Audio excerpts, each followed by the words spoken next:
மணப்பெண்ணின் பிரத்யேகமான திருமணம் விவாஹா தி சென்னை சில்க்ஸ்.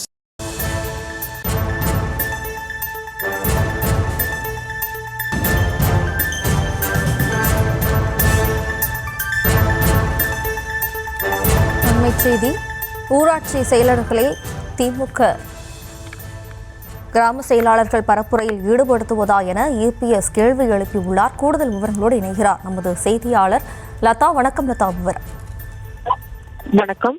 ஊராட்சி செயலாளர்கள் மற்றும் 125 நாள் வேலை உறுதி திட்டத்தில் பணிபுரியும் பணித்தள பொறுப்பாளர்கள் மற்றும் பணியாளர்களை திமுக அரசுக்கு ஆதரவாக தேர்தல் பிரச்சாரம் செய்ய பயன்படுத்தும் திமுக அரசுக்கு கண்டனம் என்று குறிப்பிட்டு அதிமுக பொதுச் செயலாளர் எடப்பாடி பழனிசாமி அறிக்கை ஒன்றை வெளியிட்டிருக்கிறார். அவர் வெளியிட்டிருக்கும் அந்த அறிக்கையில் தமிழகம் முழுவதும் உள்ள மாவட்ட திட்ட அலுவலர்கள் ஆணைப்படி ஊராட்சி செயலாளர்கள் மற்றும் 125 நாள் வேலை உறுதி திட்டத்தில் பணிபுரியும் பணித்தள பொறுப்பாளர்கள் மற்றும் பணியாளர்கள் வீடு வீடாக சென்று திமுக ஆட்சிக்கு ஆதரவாக பிரச்சாரம் செய்து வருவது சட்டவிரோதமானது என்று இபிஎஸ் குறிப்பிட்டிருக்கிறார். மேலும் மாவட்ட ஆட்சித்தலைவர்கள் திமுக அரசுக்கு ஆதரவாக பிரச்சாரத்தில் ஈடுபடும் ஊராட்சி செயலாளர்கள் மற்றும் 125 நாள் வேலை உறுதி திட்ட பணித்தள பொறுப்பாளர்கள் பணியாளர்கள் மீது உடனடியாக உரிய நடவடிக்கை எடுக்க வேண்டும் என்று வலியுறுத்துவதாகவும், மேலும் அதிமுக ஆட்சி அமைந்தவுடன் சட்டத்திற்கு புறம்பாக செயல்பட்ட அதிகாரிகள் மீது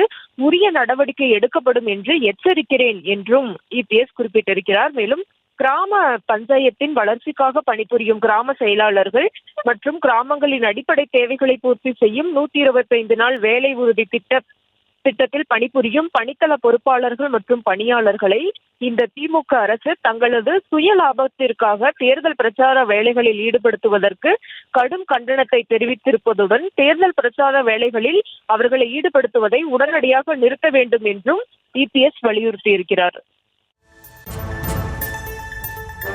விவரங்களுக்கு நன்றி லதா. மணப்பெண்ணின் பிரத்யேகமான திருமணம் விவாஹா தி சென்னை சில்க்ஸ்.